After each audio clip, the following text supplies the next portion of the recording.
Hello అండి, అందరికీ నమస్కారం. Welcome to tasty travels with Bhavani. South ఇండియాలో రైస్ రెసిపీస్ చాలా ఫేమస్. చాలా వెరైటీ రైస్ రెసిపీస్ని మనం చేసుకుంటూ ఉంటాము. మార్నింగ్ లంచ్ బాక్స్ కోసం ఫాస్ట్గా అయిపోయే రెసిపీ ఏదన్నా చేయాలి అంటే ఈ ఘీ రైస్ రెసిపీని ట్రై చేయండి. ఇది నెయ్యితో చేస్తాం కాబట్టి హెల్త్కి కూడా చాలా మంచిది అండ్ చాలా ఫ్లేవర్ఫుల్గా ఉంటుంది. పిల్లలకి కూడా బాగా నచ్చుతుంది. ముందుగా ఒక ప్యాన్లో 1 టేబుల్ స్పూన్ నూనె వేసుకోండి. అలాగే 1 టేబుల్ స్పూన్ నెయ్యి వేసుకోండి. ఈ నూనె నెయ్యి వేడైన తర్వాత ఇందులో 2 టేబుల్ స్పూన్ల వేరుశనగ గుళ్ళు వేసి వేయించుకోండి.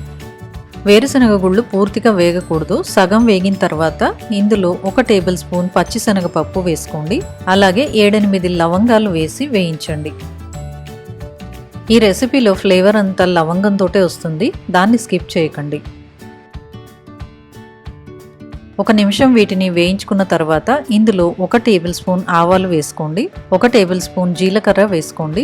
1 ఎండుమిర్చిని 2-3 ముక్కలుగా కట్ చేసి వేసుకోండి. మీరు స్పైసీగా తింటారు అంటే ఇంకొంచెం ఎక్కువైనా వేసుకోవచ్చు. ఇవన్నీ బాగా వేయించుకున్న తర్వాత ఇందులో 1 రెమ్మ కరివేపాకు వేసి వేయించుకోండి. అలాగే 2 చీల్చిన పచ్చిమిర్చి వేసి వేగనివ్వండి. మీరు ఎక్కువ స్పైసీగా తింటే పచ్చిమిర్చి కూడా ఎక్కువగానే వేసుకోవచ్చు. ఇప్పుడు ఇందులో మనం ఆల్రెడీ కుక్ చేసి పెట్టుకున్న 1 కప్పు రైస్ని వేసి అన్నీ బాగా కలిసేలా కలుపుకోండి. రైస్ వేడిగా ఉన్నప్పుడు వేయొద్దు, కొంచెం చల్లారిన తర్వాత వేసుకోండి. ఇందులో మీకు ఇష్టమైతే జీడిపప్పులు కిస్మిస్ కూడా వేసుకోవచ్చు. ఆ టేస్ట్ కూడా చాలా బాగుంటుంది. ఫైనల్గా ఇందులో కొంచెం సాల్ట్ వేసి కలుపుకోండి. అలాగే కొంచెం కొత్తిమీర వేసి 1 నిమిషం పాటు వేయించండి. ఇది ఫ్రైడ్ రైస్ లాగాను ఉండదు, అలాగని పులిహోర టేస్ట్ కూడా ఉండదు. ఇది ఒక యూనిక్ ఫ్లేవర్తో ఉంటుంది, చాలా బాగుంటుంది. ట్రై చేసి చూడండి. అంతే అండి, హెల్దీ ఘీ రైస్ సర్వింగ్కి రెడీ అయిపోయింది.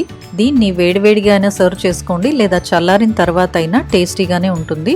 లంచ్ బాక్స్కి మాత్రం పర్ఫెక్ట్ ఐడియా. మధ్యాహ్నానికి కూడా బాగుంటుంది.